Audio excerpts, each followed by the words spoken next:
ഇക്കഴിഞ്ഞ ആഴ്ചയാണ് കേന്ദ്ര ധനകാര്യ സഹമന്ത്രി പങ്കജ് ചൗധരി അനിൽ അംബാനിയെക്കുറിച്ച് ഒരു വെളിപ്പെടുത്തൽ നടത്തുന്നത്.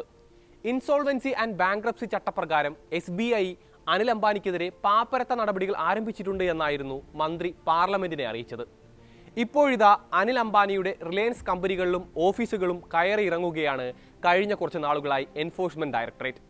ജൂലൈ 24 മുതൽ 35-ലേറെ സ്ഥലങ്ങളിലായി 50 കമ്പനികളിലാണ് ED റെയ്ഡ് നടക്കുന്നത്. കമ്പനിയുമായും വിവാദ ഇടപാടുകളുമായും ബന്ധമുള്ള 25 പേരെ ചോദ്യം ചെയ്യുന്നുമുണ്ട് അന്വേഷണ സംഘം. 17,000 കോടി രൂപയുടെ ബാങ്ക് വായ്പാ തട്ടിപ്പുമായി ബന്ധപ്പെട്ട് അനിൽ അംബാനിയെ ഓഗസ്റ്റ് 5-ന് ചോദ്യം ചെയ്യാൻ ED വിളിപ്പിക്കുകയും ചെയ്തിട്ടുണ്ട്. എന്താണ് അനിൽ അംബാനിക്കും റിലയൻസിനുമെതിരായ ED ഉൾപ്പെടെ ഉയർത്തുന്ന കുറ്റങ്ങൾ? പുതിയ കേസും കോളും അംബാനി സഹോദരനെ അഴിക്കുള്ളിലാക്കുമോ?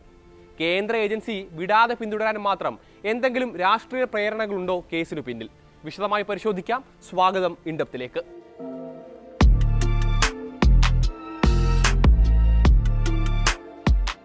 അനിൽ അംബാനിയുടെ റിലയൻസ് കമ്മ്യൂണിക്കേഷൻസ്, ആർകോം, റിലയൻസ് ഹോം ഫിനാൻസ്, RHFL, റിലയൻസ് ഇൻഫ്രാസ്ട്രക്ചർ എന്നിവയുമായി ബന്ധപ്പെട്ട 3,000 കോടി മുതൽ 17,000 കോടി രൂപ വരെയുള്ള വായ്പാ തട്ടിപ്പാണ് ED നിലവിൽ അന്വേഷിക്കുന്നത്. 2017-2019 കാലഘട്ടത്തിൽ യെസ് ബാങ്കിൽ നിന്നും റിലയൻസ് ഗ്രൂപ്പ് കമ്പനികൾക്ക് ലഭിച്ച 3,000 കോടി രൂപയുടെ വായ്പകൾ ഷെൽ കമ്പനികളിലേക്കും ഗ്രൂപ്പിന്റെ മറ്റ് യൂണിറ്റുകളിലേക്കും തിരിച്ചുവിട്ടതായാണ് EDയുടെ ആരോപണം.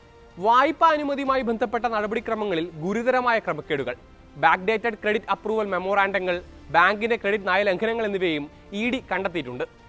SBI കഴിഞ്ഞ ജൂൺ 13-ന് ആർകോമിന്റെയും അനിൽ അംബാനിയുടെയും അക്കൗണ്ടുകളെ തട്ടിപ്പ് വിഭാഗത്തിലേക്ക് മാറ്റിയിരുന്നു.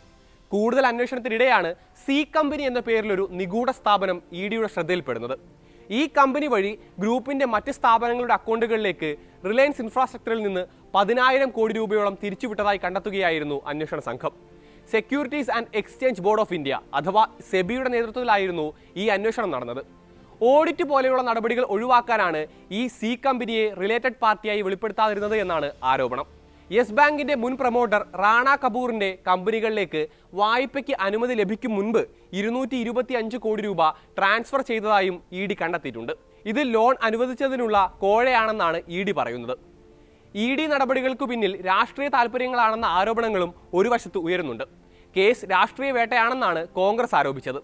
2018-ൽ രാഹുൽ ഗാന്ധി റഫാൽ യുദ്ധവിമാന ഇടപാടിൽ അനിൽ അംബാനിയുടെ റിലയൻസ് ഡിഫൻസിന് അനുചിതമായി 1,30,000 കോടി രൂപയുടെ കരാർ ലഭിച്ചതായി ആരോപിച്ചിരുന്നു. EDയുടെ നടപടികൾ ഈ ആരോപണങ്ങളെ സാധൂകരിക്കുന്നതാണെന്നും അദ്ദേഹം നിലവിൽ ചൂണ്ടിക്കാട്ടുന്നുണ്ട്. ഇപ്പോൾ നടക്കുന്ന ED നടപടികൾ BJPയുടെ രാഷ്ട്രീയ ലക്ഷ്യങ്ങൾ മുൻനിർത്തിയുള്ളതാണോ എന്ന സംശയവും കോൺഗ്രസ് ഉയർത്തുന്നുണ്ട്.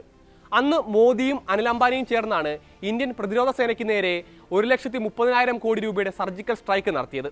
എന്നാൽ ഇപ്പോൾ അതേ അനിലിനെ എന്തിനാണ് മോദി സർക്കാർ ലക്ഷ്യമിടുന്നത് എന്നാണ് കോൺഗ്രസ് ചോദിക്കുന്നത്.